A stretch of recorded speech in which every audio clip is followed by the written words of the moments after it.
Pak sampaikan juga keadaan mulai.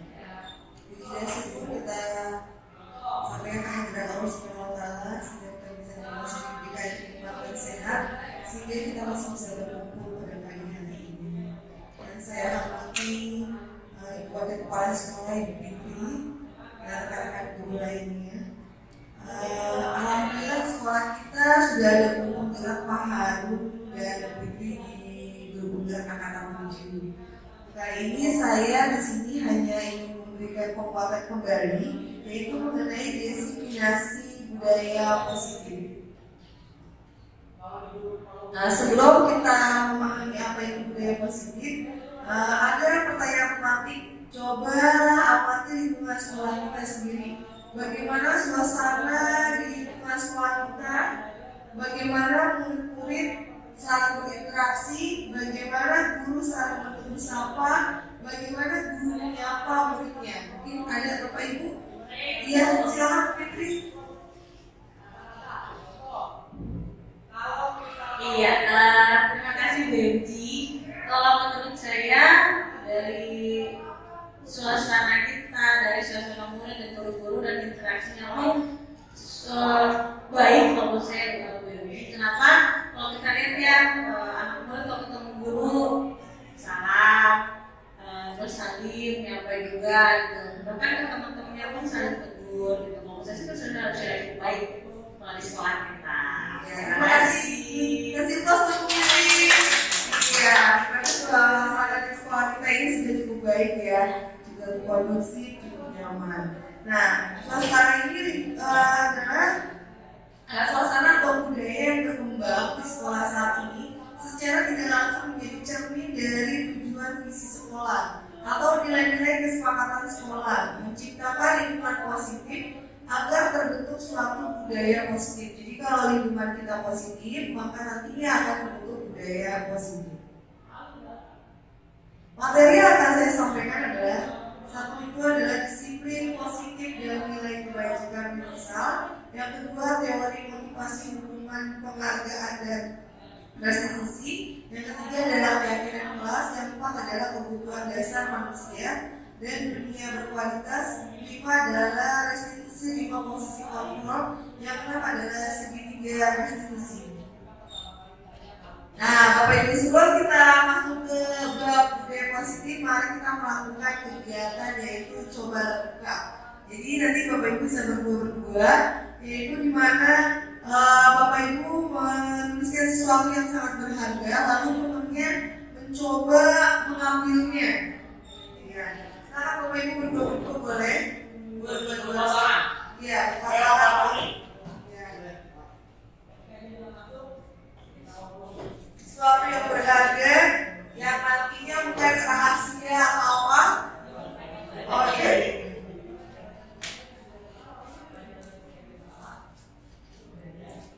Silakan. Jadi yang sangat berharga, lalu nanti temannya yang B mencoba untuk membukanya dengan cara membujuk, mengancam, atau merayu atau menyuap hingga sampai terbuka. Oh, sudah menulis pada ini.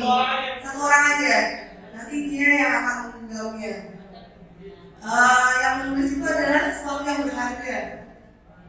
Ya, sesuatu yang berharga buat dirinya. Lalu nanti temannya dia mencoba untuk membukanya, yaitu dengan mengancam, menghakim, merayu atau menggaunya. Sudah Bapak Ibu? Ya.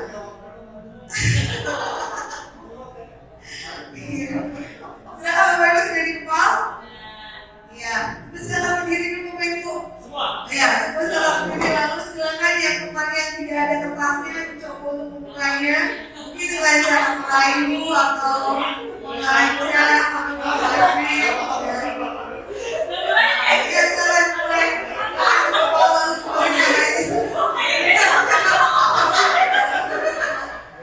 Yeah.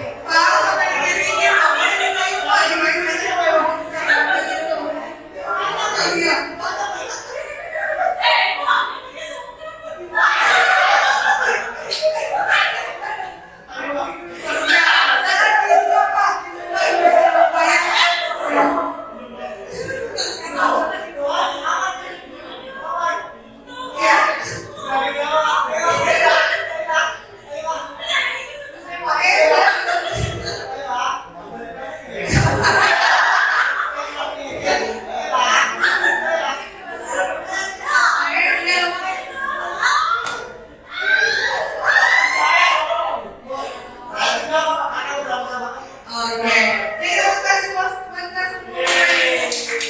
Oke, kegiatan yang sudah dilakukan, serem apa diancam ya? Dari kegiatan yang sudah dilakukan tadi, apakah ada yang bisa membuka kepalanya? Oh, ini bisa. Oke. Temannya siapa yang pegang Bu Fitri sama Bu? Bu Dita. Iya. Kenapa Bu Fitri bisa membuka? Alasannya? Oh iya, kenapa Bu Tasya? Karena saya menyombongkan diri. Bukan Bu Fitri.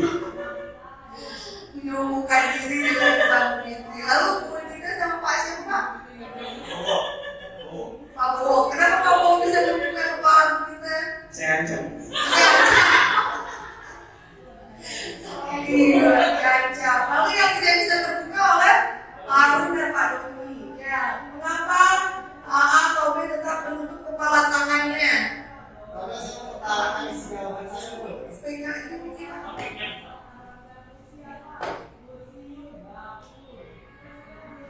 Karena saya mempertahankan isi di dalam. Oh, mempertahankan isinya ya. Walaupun dari kritik kita berarti anti kita tidak ada baru ya, Pak. Oh, oke, sangat menarik sekali ya. Oke, Bapak Ibu, dari kegiatan tersebut, dalam kegiatan ini sesungguhnya siapakah yang memegang kendali atau kontrol untuk membuka atau menutup kepala tangan? Menurut Bapak Ibu, secara Pak Inspektur ini, gimana Pak Bu? Si pemegang kertas. Si pemegang kertas, kenapa Pak Bu? Karena kalau dia nggak bisa, kalau dia nggak memberikan izin buka, akan bisa diambil. Iya, karena si pemegang kertas benar, karena memang dia bisa mengontrol dirinya sendiri. Nah, di sini ada miskonsepsi mengenai fakta kontrol dirinya sendiri, fakta kontrol, yaitu satu, ilusi guru mengontrol murid. Pada dasarnya, kita tidak dapat memaksa murid untuk berbuat sesuatu jika murid tersebut memilih untuk tidak melakukannya. Menyatakan bahwa semua perilaku memiliki tujuan, bahkan terhadap perilaku yang tidak disukainya. Lalu yang kedua, ilusi bahwa semua penguatan positif efektif dan bermanfaat. Kemungkinan murid tersebut akan menyadarinya dan mencoba untuk menolak rujukan kita, atau bisa jadi murid tersebut menjadi tergantung pada pendapat sang guru untuk berusaha. Jadi kalau misalkan kita memberi penguatan positif ke murid, nah itu dia muridnya hanya tergantung pada kita. Kalau seandainya kita tidak memberikan penguatan, berarti motivasinya dia akan turun. Lalu menurut William Glasser yang ketiga, ilusi bahwa kritik dan membuat orang merasa bersalah. Seringkali guru cukup menggunakan suara halus untuk menyampaikan pesan negatif. Keempat, ilusi bahwa orang dewasa memiliki hak untuk memaksa. Orang dewasa yang percaya bahwa mereka memiliki tanggung jawab untuk membuat murid berbuat hal-hal tertentu.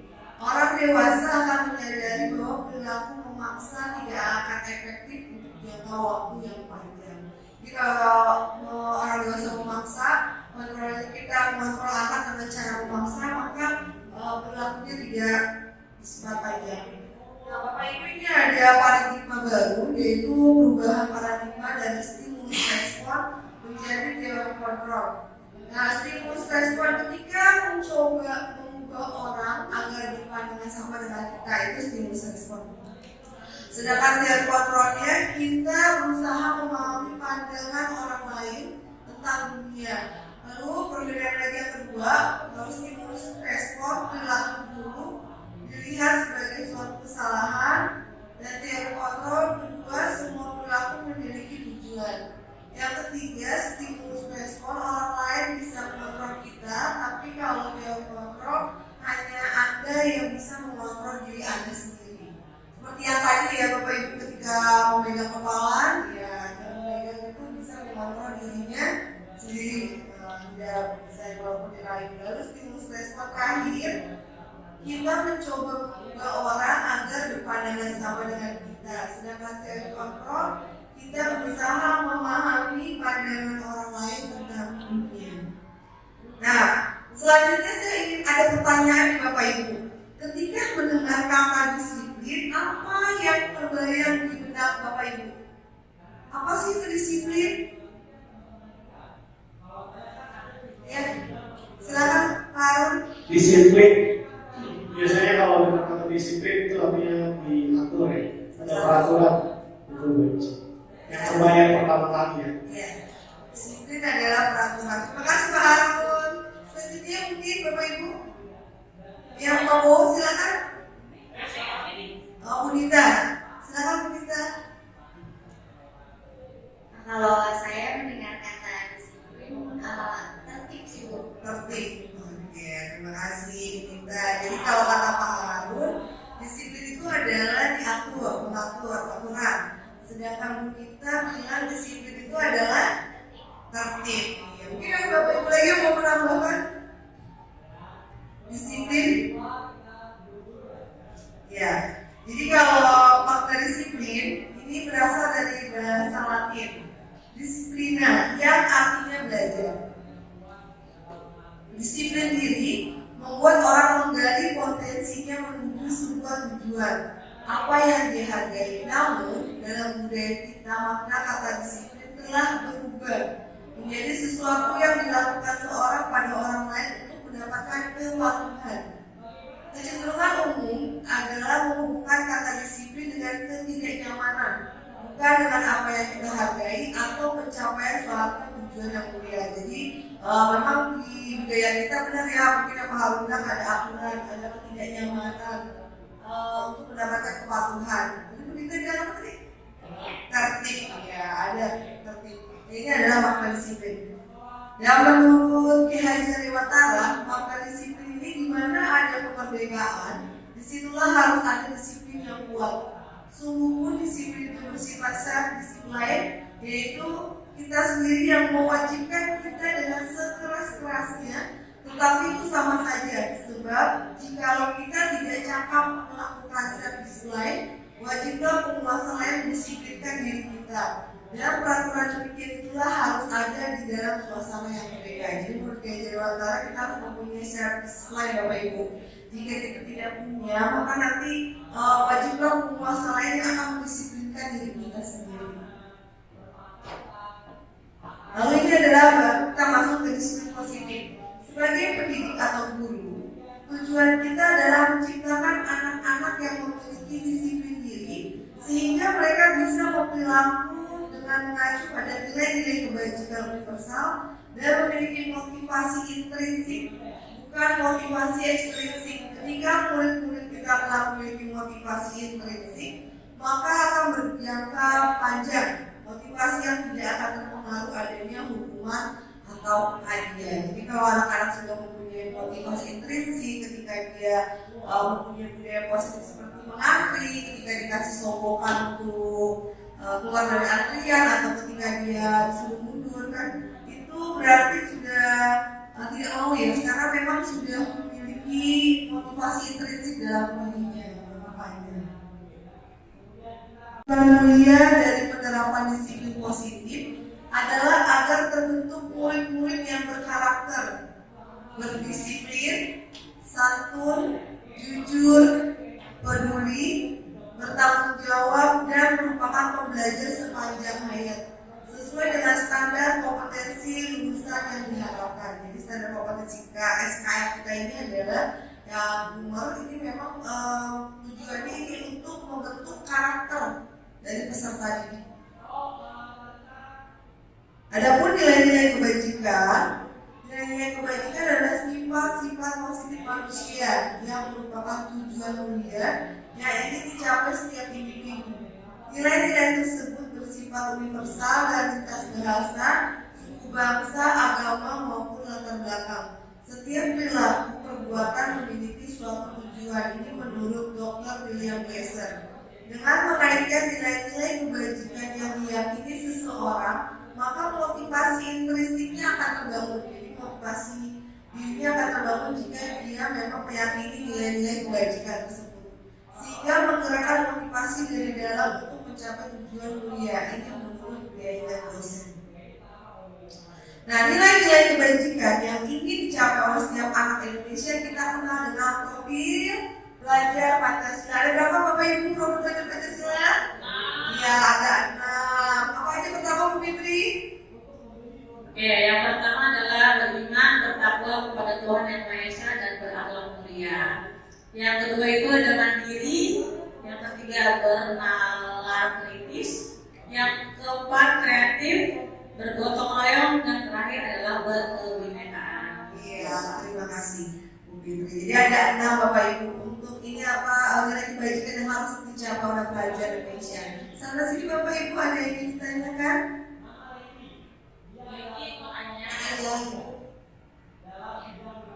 Tadi kan pembahasan awal adalah disiplin positif ya Bu Yogi. Kalau menurut Bu Yogi sendiri, apakah di sekolah kita sudah menerapkan disiplin positif tersebut atau gimana menurut Bu Yogi? Terima kasih Bu Fitri. Ya, kalau di sekolah kita, kalau saya lihat memang penerapan disiplin positif.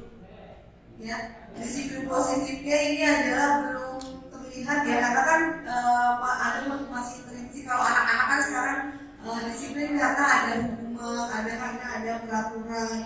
Jadi mereka mendisiplinkan diri karena adanya hukuman dan peraturan. Untuk disiplin positif di sekolah kita memang kayak harus begitu yang terlihat ya bro. Ada anak yang memang udah tahu, udah ada motivasi dalam dirinya untuk mematuhi semua aturan. Ada lagi Bapak Ibu yang mau tanyakan? Iya, oke kita lanjut Bapak Ibu.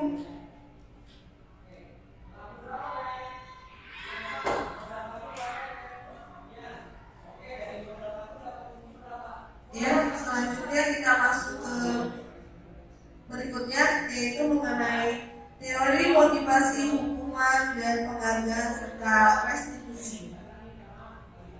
Ya, kalau Bapak yang melihat, coba kita lihat nomor 1 itu gambar apa ya Bapak Ibu? Apa Bu? Gambar orang mendapatkan uang ya. Kalau gambar itu berarti dia ini adalah perilaku kita. Ini adalah yang mendorong kita melakukan sesuatu. Yang pertama itu kita mendorong karena kita ingin mendapatkan uang. Yang kedua kita pengen melakukan sesuatu karena kita takut dihukum. Ada takut dihukum jadi kita melakukan sesuatu. Lalu yang ketiga, ya kita melakukan sesuatu karena ada hadiahnya. Jadi menurut Derek Gosen itu ada 3 motivasi perilaku manusia dalam dirinya masing-masing. Itu yang pertama, mereka termotivasi yang pertama untuk menghindari ketidaknyamanan atau hukuman. Yang kedua untuk mendapatkan imbalan atau penghargaan dari orang lain. Lalu yang ketiga untuk menjadi orang yang mereka inginkan dan menghargai diri sendiri dengan nilai-nilai yang mereka percaya. Jadi kalau yang satu itu memang motivasi eksternal dari luar, yaitu supaya tidak dapat hukuman dan mendapatkan penghargaan dari orang lain. Nah ini adalah hukuman dan penghargaan. Tindakan terhadap suatu pelanggaran pada umumnya berbentuk hukuman atau konsekuensi. Diperkenalkan dengan disiplin positif yang disebut restitusi. Restitusi adalah proses menciptakan kondisi bagi murid untuk memperbaiki kesalahan mereka. Jadi ini adalah restitusi yang untuk menciptakan kondisi murid memperbaiki kesalahan mereka, bukan untuk menyalahkan tapi memperbaikinya. Nah, ini adalah hukuman dan penghargaan.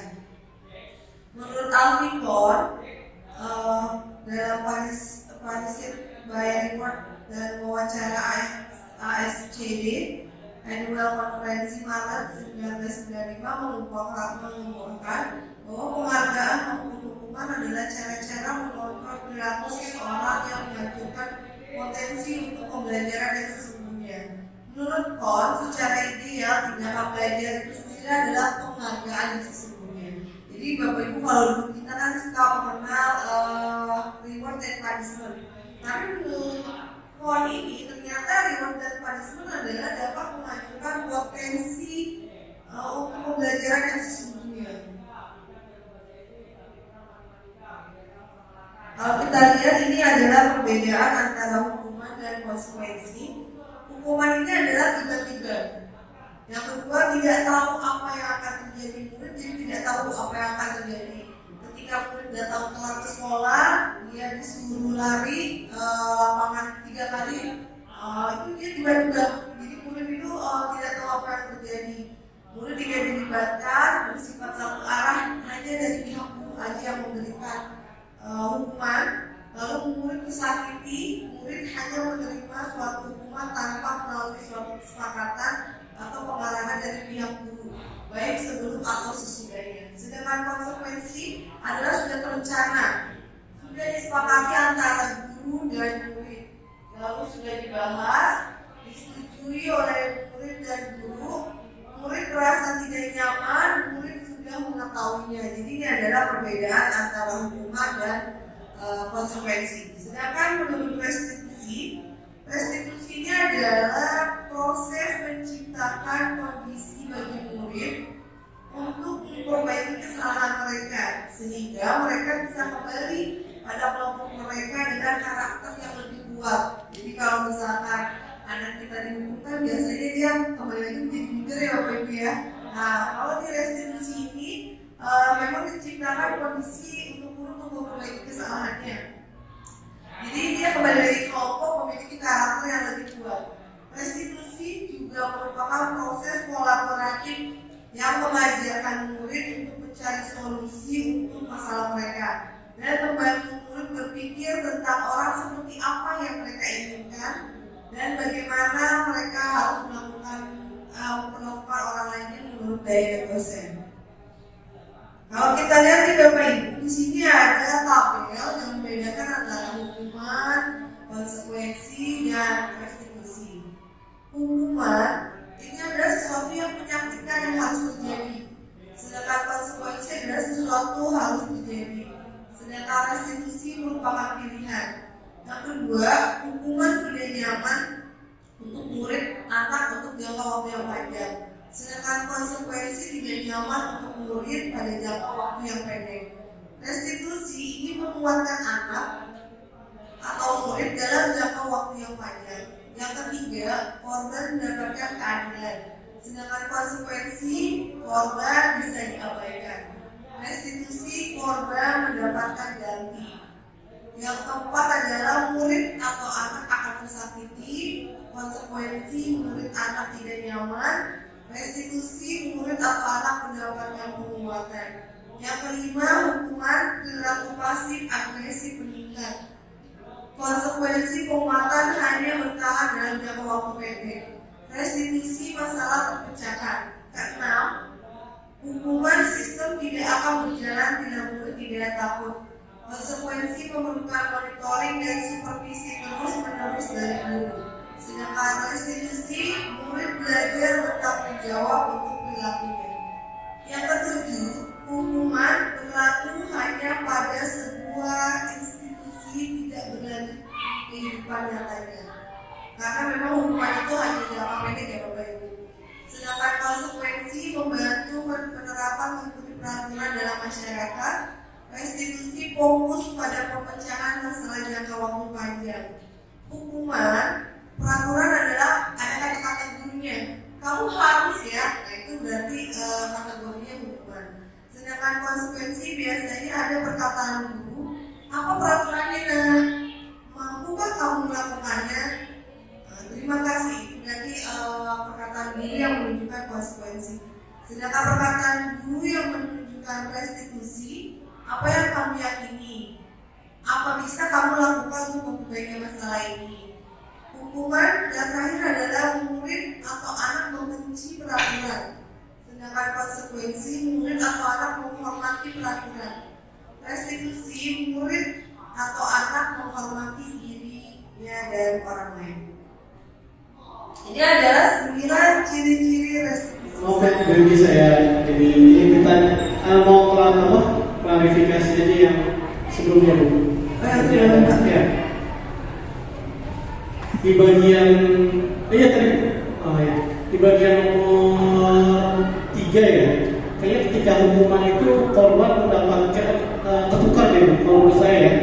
Ketika hukuman itu di nomor 3 tabelnya korban merasa diabaikan kalau dihukum. Yang hukumannya Kalau konsekuensi dia korban mendapatkan keadilan karena sesuai dengan kesepakatannya.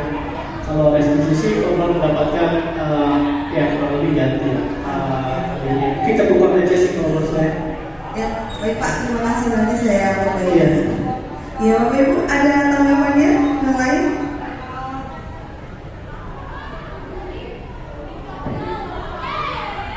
Ini kita lanjut ya.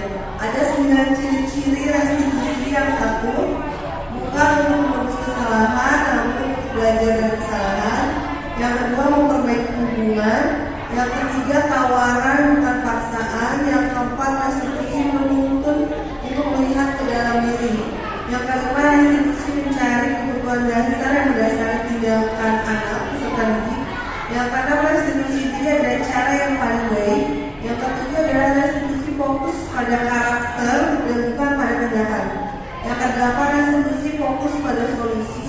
Yang kesembilan, restitusi mengembalikan murid yang berbuat salah pada kelompoknya. Jadi ini adalah 9 ciri-ciri dari restitusi. Sampai sini mungkin Bapak Ibu ada yang mau menambahkan atau ada yang mau bertanya? Boleh lagi Bu Eci ya? Iya Pak Harun. Oke, jadi memang balik ke tabel yang tadi Bu, sekali review lagi tentang materi yang pernah. Ini memang hukuman, konsekuensi dan restitusi. Hukuman ini lebih ke ranahnya pendekatannya negatif ya. Jadi kita harus memaksa anak melakukan A karena kita merasa anak sudah melanggar suatu aturan ya. Tapi nggak pernah disepakati hukumannya. Dan ini yang coba kita jauh-jauhin deh Bapak Ibu ya, untuk pendekatan pendidikan yang sekarang. Boleh Bapak Ibu dari hukuman beranjak ke konsekuensi. Konsekuensi sebetulnya bukan sesuatu yang negatif ya. Itu masuknya disiplin positif, makanya dia di tabel disiplin tuh. Jadi tidak, kalau sudah karena kita masih tahap belajar ya, jadi kalau memang belum ke level restitusi, itu minimal kita ada di konsekuensi.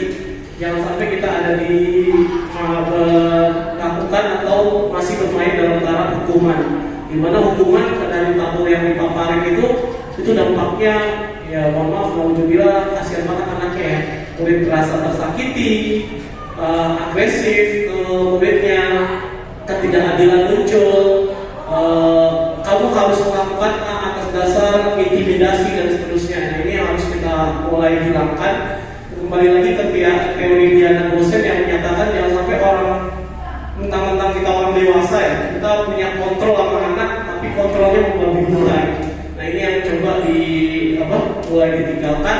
Kalau memang kita sudah bisa beranjak, minimal kita ada di konsekuensi itu. Ya, kalau memang anak nanti memiliki masalah A, kita sepakatin apa yang harus dilakukan, sehingga kita punya komitmen bersama ke anak. Sampai nanti kita belajar ke taraf restitusi itu, katanya puncaknya ada di situ tuh, untuk membuat anak disiplin positifnya itu jangka panjang, artinya sampai dia menuju kedewasaannya itu akan ikut. Mungkin itu tambahan dari saya, Bu Eci. Ya, terima kasih banyak Pak Harun. Pak Harun guru penggerak tentu. Jadi kita kemarin bertemu Bapak Ibu. Ya, jadi memang Bapak Ibu benar kata Pak Harun bilang, kalaupun kita belum sampai ke bisa taraf restitusi, sebaiknya kita ada di taraf konsekuensi ya Pak ya. Jangan sampai kita menghukum anak karena memang akan berakibat sangat ini ya untuk anak ya Pak ya.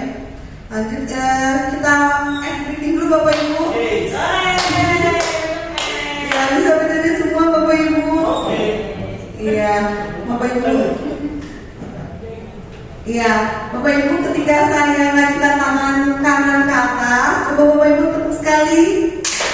Sekira saya tancapkan tangan kiri 2 kali.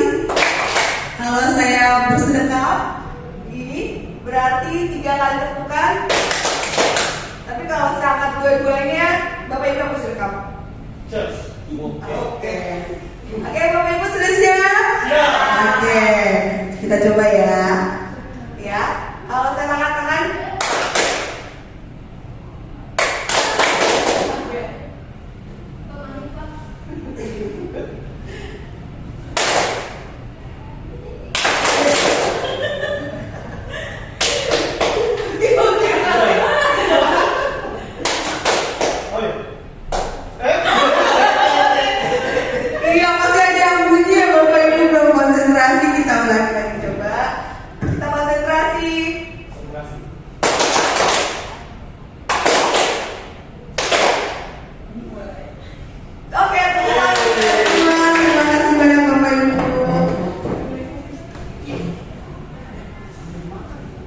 Ya, selanjutnya ini adalah keyakinan kelas. Mengapa tidak peraturan kelas saja ya Bapak Ibu? Mengapa harus adanya keyakinan kelas? Sebelum kita menjawab pertanyaan itu, ada beberapa pertanyaan tematik yang akan nanti saya sampaikan ke Bapak Ibu.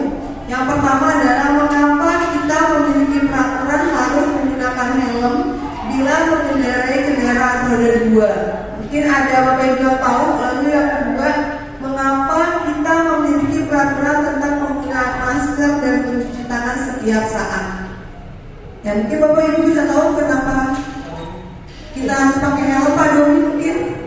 Kalau menurut saya itu biar safety aja Bu. Biar safety ya, biar kita selamat.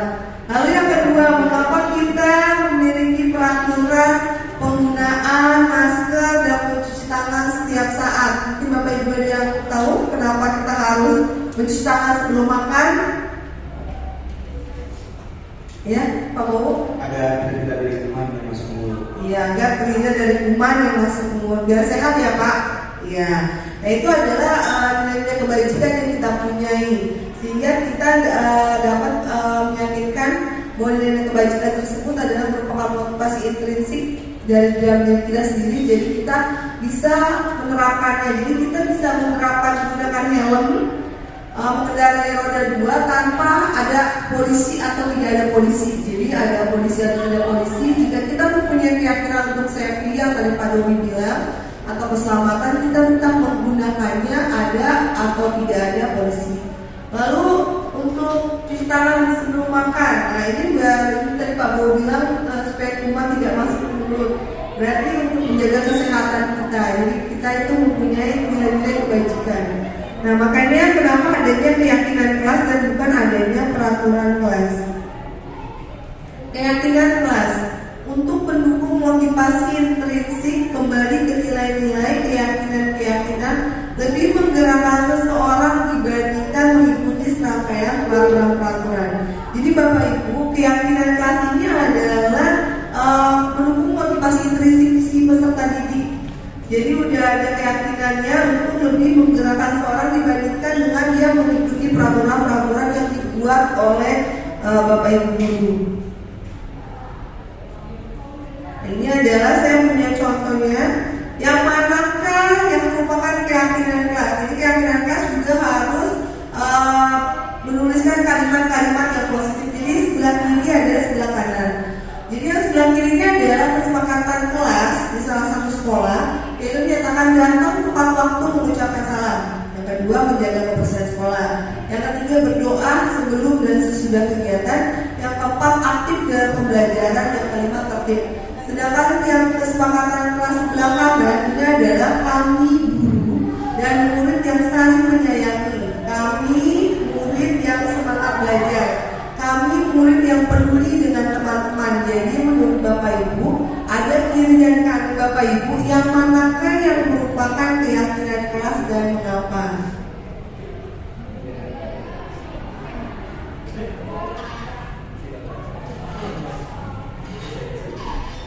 Ya Bu, menurut saya yang merupakan kesepakatan kelas itu yang kanan, karena dari statement yang bisa kita lihat, di situ bisa menumbuhkan mindset yang baik terhadap kita dan juga murid di kedepannya. Jadi kita itu sama rata gitu, kita saling menyayangi, kita sama-sama semangat, nggak cuma murid yang harus semangat, jadi gurunya pun semangat, dan kita juga sama-sama peduli, nggak cuma murid sekedar peduli sama murid yang lain, tapi kita juga guru peduli sama murid dan murid pun peduli dengan gurunya. Seperti itu. Oke, terima kasih. Bu Tasya. Ayo Bu Tasya. Kalau misalnya terima kasih tanya jadi mindsetnya sama ya. Mungkin gimana Pak Harun mau menambahkan? Ya, kalau saya sepakat Bu ya, yang kiri dan di slide yang ada hijaunya itu kesepakatan kelas ya. Datang tepat waktu dan seterusnya lebih ke teknis disepakatin. Kalau yang kanan kayaknya lebih ke keyakinan kelas tentang nilai-nilai yang tadi mungkin Bu Edi pernah sampaikan, nilai-nilai kebajikan universal ya, saling menyayangi tanpa melihat suku, agama maupun hal-hal lain, semangat belajar melihat suku, ras, jadi dia bersifat universal dan peduli. Di situ ada poin yang bisa diambil. Itu sih Bu Eti. Iya, terima kasih banyak Pak Harun. Iya ya, karena memang itu adalah nilai-nilai kebajikannya. Lalu ini adalah contoh yang penerapan di kelas. Ini contoh keyakinan kelas dan penerapannya. Hormat. Kami meyakini bahwa sangat penting untuk menghormati semua orang dan barang milik orang lain. Bekerja, kami meyakini bahwa sangat penting untuk mengerjakan segala pekerjaan atau mengikuti kegiatan yang telah ditugaskan. Diterima dan dimiliki, kami meyakini bahwa sangat penting untuk merasa diterima pada suatu kelompok dan saling peduli dengan yang lain. Ya, ini adalah keyakinan kelas. Selanjutnya kita masuk ke bab berikutnya, yaitu 5 dasar kebutuhan manusia. Jadi manusia itu melakukan sesuatu pasti ada yang ingin dia capai. Jadi manusia melakukan sesuatu karena ingin dia capai atau berdasarkan kebutuhan dasar manusia. Kebutuhan dasar manusia ini ada 5 Bapak Ibu. Yang pertama itu adalah bertahan hidup. Yang kedua adalah penguasaan. Yang ketiga kasih sayang dan rasa diterima. Yang keempat kesenangan. Yang kelima adalah kebebasan. Jadi ini adalah kebutuhan dasar manusia. Lalu yang akhirnya adalah selanjutnya adalah 5 posisi kontrol. Berdasarkan teori kontrol Dr. William Glasser, ada 5 posisi kontrol yang diterapkan seorang guru, orang tua ataupun atasan dalam melakukan kontrol, yaitu menghukum, membuat rasa bersalah, teman, memantau, dan manajer. Ini 5 posisi kontrol. Yang pertama menghukum. Menghukum itu cirinya biasanya nada suaranya tinggi, matanya melotot dan biasanya nunjuk-nunjuk Bapak Ibu.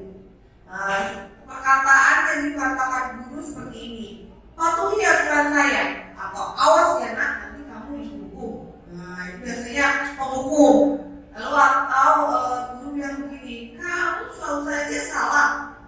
Atau yang ketiga, selalu, pasti selalu yang terakhir selesai kerjain. Itu adalah contoh posisi guru sebagai penghukum. Sedangkan posisi sebagai teman itu guru biasanya lebih ramah dan akrab. Ada perkataan guru yang seperti ini Bapak Ibu. Ayo bantulah jadi Bapak ya nak. Nanti Bapak bisa dimarahin pas sekolah. Jadi itu kayak teman Bapak Ibu. Atau ayo ingat tidak bantuan Bapak selama ini. Kan aku udah bantu kamu. Itu posisi guru sebagai teman. Lalu ada posisi guru sebagai pembuat rasa bersalah. Suaranya memelas atau halus. Ibu sangat kecewa sekali dengan kamu nak. Beberapa kali Bapak harus memberitahu kamu ya. Itu adalah guru yang memang ingin membuat rasa bersalah anak. Jadi suaranya dia lebih halus. Yang keempat adalah sebagai pemantau. Nada suaranya datar. Peraturannya apa? Apa yang telah kamu lakukan? Itu adalah perkataan-perkataan guru. Lalu ini adalah 5 posisi yang paling. Nah, 5 posisi kontrol. Guru diharapkan berada di posisi yang lain seperti posisi manajer.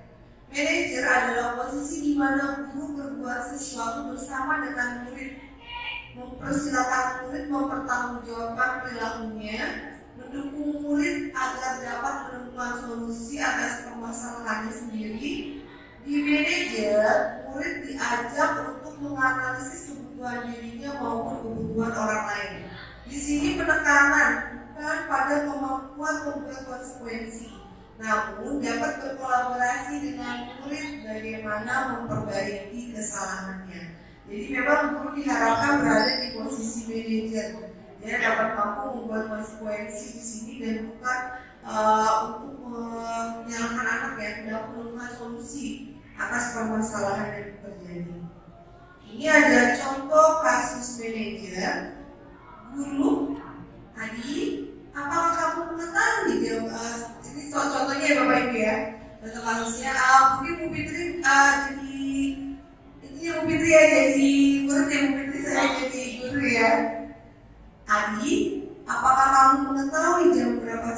memulai? Tahu Pak, jam 7. Ya, jadi kamu terlambat.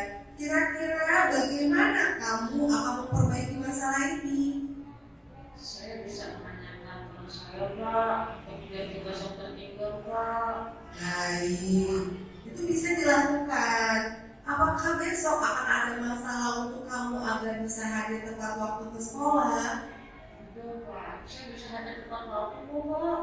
Baik, saya hargai usahamu untuk memperbaiki diri. Jadi Bapak Ibu, maksud Bu Fitri, jadi Bapak Ibu di kasus manajer ini, guru sebagai manajer itu memang ada perkataannya terlihat seperti ketika guru menanyakan kira-kira bagaimana kamu akan memperbaiki masalah ini. Itu adalah contoh guru berada di posisi manajer. Ya. Yang terakhir Bapak Ibu, kita masuk ke bab terakhir, yaitu mengenai segitiga restitusi. Ya. Jadi kita sudah memahami apa itu restitusi. Mungkin Bapak Ibu masih ingat apa itu restitusi?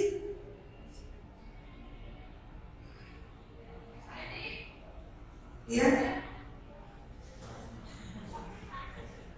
Ya Pak Ibu? Sebuah disiplin positif. Iya, sebuah disiplin positif. Nah, ini adalah langkah-langkahnya, betul. Bukan dulu Pak Ibu gitu ya.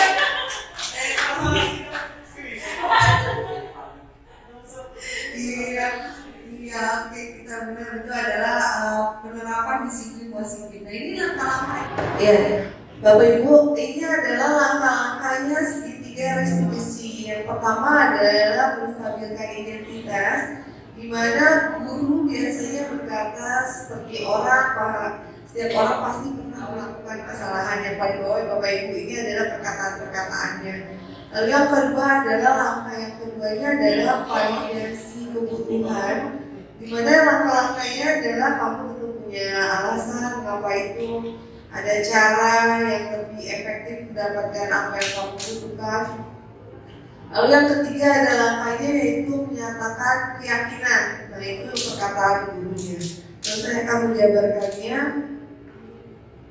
Ini langkah yang pertama adalah menstabilkan identitas, di mana untuk membuat anak yang merasa gagal karena berbuat salah menjadi positif terhadap dirinya sendiri. Jadi guru berkata, satu, berbuat salah itu hal yang manusiawi, nak. Tidak ada manusia yang sempurna. Bapak Ibu juga buat salah, kita pasti bisa menyelesaikan permasalahan ini. Lalu guru berkata juga, Bapak Ibu tidak tertarik untuk mencari tahu siapa yang benar, siapa yang salah. Bapak Ibu lebih tertarik untuk menyelesaikan masalah. Lalu yang kelima adalah, kalau kamu menyalahkan dirimu sendiri terus-menerus, apakah kamu bersikap baik pada dirimu sendiri? Lalu yang langkah kedua adalah, ini adalah validasi kebutuhan, di mana membantu murid mengenali basic kebutuhan dasar yang ingin dipenuhi ketika melakukan kesalahan itu. Pada dasarnya setiap tindakan manusia tujuannya adalah memenuhi kebutuhan dasar. Kebutuhan dasar manusia itu ada 5 ya Bapak Ibu yang tadi kita sudah bahas. Yang pertama adalah penguasaan, kebebasan, kasih sayang, dan rasa diterima. Yang keempat adalah kesenangan, dan yang kelima adalah bertahan hidup. Jadi setiap manusia itu melakukan tindakan pasti mempunyai kebutuhan dasarnya. Lalu ada pertanyaan guru yang untuk validasi kebutuhan yang biasanya guru sampaikan ke murid.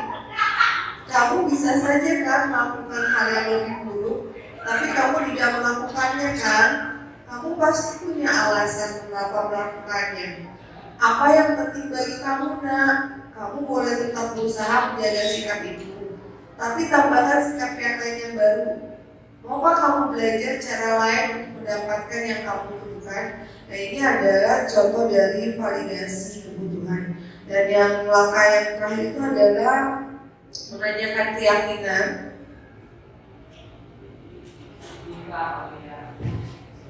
Ya, ini menanyakan keyakinan ya Bapak Ibu. Salah tulis.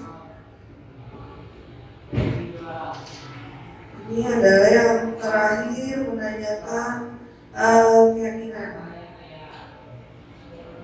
menanyakan keyakinan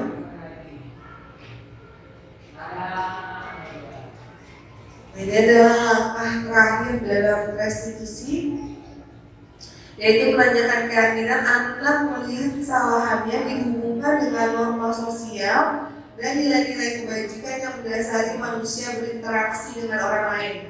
Seperti perkataannya, guru biasanya berkata, apa nilai yang kita percaya di kelas atau di sekolah kita, nak? Nilai-nilai universal apa yang telah kita sepakati? Kelas yang ideal itu seperti apa sih, nak? Kamu ingin jadi anak seperti apa, nak? Apa yang kamu rasakan ketika kamu melakukan itu? Kamu menjadi orang seperti apa sih? Nah, ini adalah langkah yang terakhir dalam segitiga restitusi. Lalu ini adalah contoh kasus di mana Ispan menjatuhkan botol minum dulu dan tidak berani mengakuinya dan ada rasa bersalah di dirinya. Jadi Ispan ini mengganggu pemikirannya ketika sedang belajar mengajar, lalu dia dipanggil oleh gurunya. Ispan,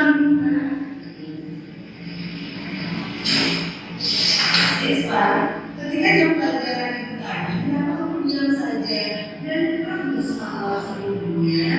Kamu senang-senang mengikuti pelajaran IPA.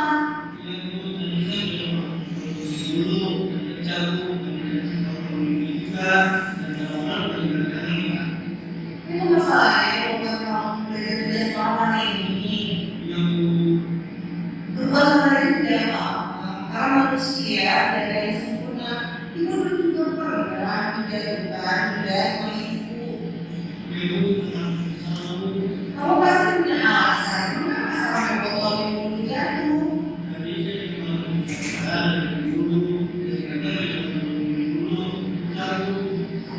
Ikhlas, apa cita-cita kamu?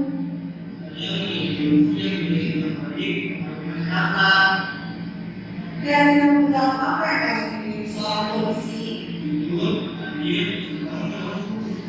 Menurut kamu, dengan menjadikan botol dan tidak melakukannya yang membuat dia kepada ibu, apakah ini benar langsung bertanggung jawab?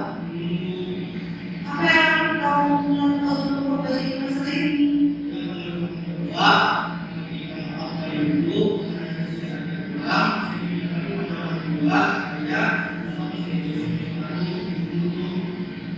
Oke, harus kamu belajar atas. Ini adalah contoh yang pertama di mana memang Isma merasa bersalah tapi tidak berani mengakuinya. Dan mengimbas ke pembelajaran berikutnya dia tidak konsentrasi. Lalu yang kedua ini adalah kasus yang kedua adalah Lala yang terlambat datang ke sekolah dan walhasil ingin mencari tahu apa penyebabnya dan mendiskusikannya agar kesalahannya tidak terulang kembali.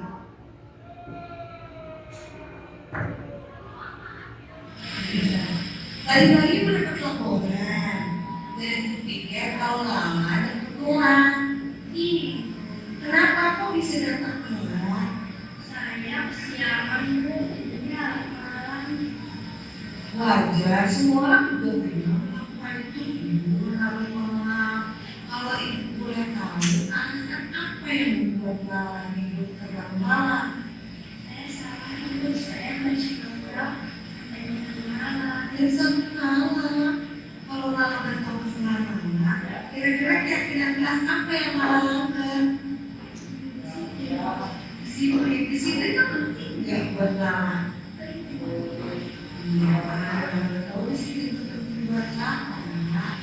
Kira-kira bagaimana caranya kamu untuk memperbaiki agar besok kamu tidak datang lagi ke sekolah? Oke, jadi sekarang dari sekolah ya.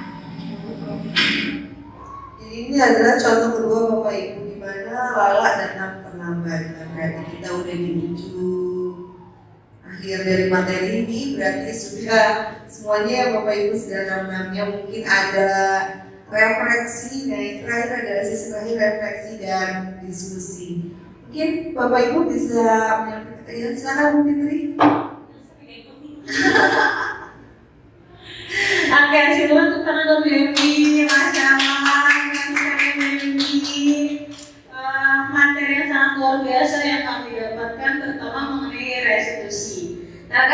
mungkin kami melihatnya kalau yang salah pasti salah gitu, tanpa menanyakan kondisi si anak. Kita biasanya sebagai guru melihatnya kita melihat dari posisi korbannya doang, tanpa melihat ini kenapa sih pelakunya, ini kenapa sih kok bisa berbuat salah gitu, tanpa melihat seperti itu. Tapi setelah PMI menjelaskan mengenai ternyata kita bisa menanyakan tentang restitusi ini ke anak murid yang notabene misalkan dia berbuat salah gitu, ataupun misalkan dia pelakunya gitu, itu bisa kita lakukan. Materinya sangat-sangat luar biasa BMI, terima kasih telah memberikan ilmu yang sangat luar biasa bagi kami. Itu saja BMI, terima kasih. Ya, terima kasih Bu Fitri. Mungkin Bapak Ibu ada yang mau menambahkan untuk diskusi kita kali ini atau ada yang mau merefleksikannya? Siapa Bu? Ya, terima kasih. Mungkin saya tadi di sini jadi belajar kita tidak bisa menebak bagaimana sifat daripada siswa-siswa peserta didik. Nah, dengan begini saya juga tahu apa langkah yang baik untuk ditentukan, bagaimana cara menghadapi peserta didik yang mungkin notabene mereka masih belajar cara merefleksikan diri mereka di sekolah. Entah itu mungkin kurang baik di mata guru-guru, jadi kita bisa tahu oh cara memberitahu mereka itu seperti ini, tidak harus dengan hukuman selalu. Mungkin itu aja sih. Iya, terima kasih Pak Bowo. Ada lagi mungkin Bapak Ibu, jadi nggak boleh hukum ya Pak Bowo. Ya, mungkin silakan. Gimana? Bapak Ibu ada lagi? Ibu Tasya ya. Ya baik, terima kasih Bu MG kesempatannya. Sebelumnya izin apresiasi Bu MG terlebih dahulu, sudah sangat luar biasa untuk membawakan materi kali ini. Iya, Masya Allah, udah keren sekali ya. Yang betul kata Bu Fitri tadi, kita sangat amat banyak manfaat gitu dari materi yang dibawakan kali ini, dan kata Pak Satrio juga demikian. Akan tetapi saya izin untuk bertanya Bu Fitri. Jadi sedari tadi itu kan yang kita temukan dalam materi restitusi ini yang positifnya gitu, yang hal-hal yang baiknya. Nah, ada nggak sih Bu hal-hal negatif atau kekurangan dari restitusi ini? Dan sekian sih dari saya. Iya, terima kasih. Jadi ada pertanyaan Bu Tasya, ada hal negatif ya mungkin dari restitusi ini ya Bapak Ibu ya. Nah mungkin saya ingin menjawab, mungkin nanti bisa ditambahin nih sama guru penggerak kalau tujuh pengalaman Bu Fitri. Karena kan sudah berpengalaman. Kalau menurut saya sih sisi negatifnya tidak ada ya, karena memang ini segitiga restitusi benar-benar luar biasa banget langkah-langkahnya, sangat positif sekali untuk peserta didik yang melakukan kesalahan dan korbannya. Jadi benar-benar sudah step by stepnya dan tidak terlihat sisi negatifnya. Mungkin kekurangan ya itu mungkin nanti ketika saat aplikasinya aja kali ya, aplikasi mungkin gurunya ke muridnya atau gimana. Tapi kan sebelumnya sudah materinya sudah diajarkan bahwa posisi supaya restitusi ini berjalan dengan baik, guru harus berada di posisi manajer, jangan posisi teman. Malah kalau melakukan segitiga restitusi ketika posisi teman, berarti kita kayaknya dianggap remeh oleh murid ya, dianggap sebelah mata. Jadi harus ada keyakinan kelas dulu, atau keyakinan kesepakatan pembelajaran, dan guru harus ada di posisi manajer, sehingga memang terlihat langkah-langkah ini memang sangat baik dengan kita menerapkan seperti ada nilai kebajikannya yang baik dan bagus. Bu Fitri, Pak Harun ingin menambahkan pertanyaan dari Bu Tasya, ada sisi negatifnya kali Pak ya? Mungkin. Ya. Sebelumnya saya apresiasi juga, terima kasih Bu Muji. Jadi walaupun saya mungkin sudah pernah mengikuti pelatihan, tapi yang namanya Richard seperti ini juga alhamdulillah gitu, bisa mengembalikan lagi, berarti merefleksikan diri saya dan dipelajari implementasinya udah sejauh mana, mungkin itu yang ada di kepala saya sekarang. Dan terkait pertanyaan Bu Tasya ya. Nah, ini kalau dilihat dari tahapannya itu kalau yang saya pribadi melihatnya sih memang nggak ada sisi negatif ya, tapi kebanyakan tantangannya aja sekarang. Jadi memang tahapannya tidak mudah, tapi ya saya yakin kita semua ini pernah melakukan kesalahan lah, pernah melakukan hal bodoh ataupun hal yang mungkin ya masing-masing manusia pernah membuat hilaf atau salah. Nah, ketika kita mungkin flashback lagi pernah menjadi seorang siswa juga, ketika kita jadi siswa dan melakukan kesalahan, mungkin kita memiliki traumatik terhadap guru-guru tertentu yang kita nggak bisa ngejelasin bahwa kita tuh punya alasan atau punya alibi yang kuat ketika kita melakukan kesalahan itu. Dan mungkin dengan segitiga restitusi ini ada dialog terbuka yang lebih, ya, gitu. Dimana poin pertama kan di situ distabilkan identitasnya. Jadi tadi contohnya misalkan kalau anak terlambat, sepengamatan saya apa yang pernah saya alami sebagai murid maupun sebagai guru belakangan ini, kita langsung, kamu tahu nggak sih ini jam berapa? Masih terlambat aja, kamu lagi. Dan itu yang kita suka sebut, ya ampun dia lagi, udah dikasih tahu masih terlambat. Tapi kita tidak pernah ada di poin dasar, ternyata kita harus tampilkan dulu identitasnya. Anak ini ternyata lagi galau, lagi dalam kondisi rumit mungkin ya, kita nggak tahu. Kita nggak tanya dulu kenapa.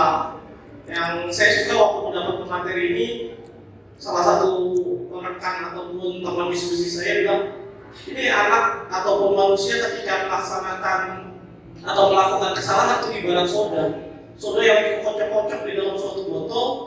Kalau nggak distabilin atau didiamin dulu, ditenangin, langsung kita buka, dia akan muncrat sana semari. Dan itu yang mungkin ya kita harus belajar tentang yang paling dasar, stabilkan dulu, hargai dulu dia, kembalikan dia ke kelompoknya, kembalikan harkat dan harga dia sebagai manusia. Itu yang pertama. Sofian Sifardan itu kan dia lagi senang tadi, dia udah ibaratnya banyak melakukan hal yang kita lihat konteksnya jadi nakal. Padahal kalau kita menerapkan segitiga restitusi ini, kita validasi kebutuhannya, dia lagi menunjukkan kebutuhan diri akan kesenangan, kebebasannya. Mungkin itu yang lebih dia tonjolkan.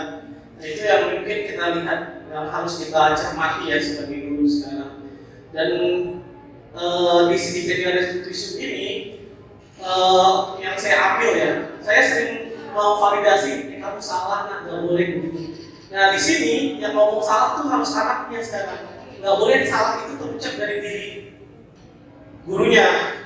Apapun kata teman kita itu, kalau memang dia salah, kita ajak diskusi, dia tahu nggak sih momen salahnya di mana. Karena apa? Kalau bukan yang validasi mulutnya sendiri, otaknya tuh akan susah menerima kalau dia tuh memang salah, tidak mengakui. Nah tapi caranya itu yang harus kita pelajari, memang tantangannya besar. Kalau menurut saya pribadi, tantangan yang paling mendasar itu ada di bagian terakhir, yaitu menanyakan keyakinan. Karena segitiga restitusi ini akan sulit ya, bukan berarti nggak bisa, tapi sulit untuk diterapkan kalau sekolah belum punya keyakinan kelas yang sama atau keyakinan sekolah yang sama. Artinya nilai-nilai kebajikan, nilai-nilai universal yang kita yakini itu yang harus kita hidupin di sekolah ini. Misalkan kita yakin disiplin itu membawa kita jauh menjadi manusia yang lebih baik, misalkan, maka itu harus kita hidupin, menghormati orang lain atau respect. Nah itu boleh. Nah itu yang harus ada menjadi dasar dalam melakukan suatu segitiga restitusi. Itu sih Bu, mungkin menurut saya lebih ke tantangannya ya. Kalau tadi lihat dari skenario yang udah kita terapkan 2 kasus, yang namanya skenario langsung diambil poin-poin intinya, tapi dalam penerapannya memang jalannya nggak selurus itu, rumitnya itu, dan itu butuh pengalaman ya. Kalau menurut saya butuh pengalaman kita. Kalau sekali terapin kadang-kadang kita mentok ngomong apa lagi ya.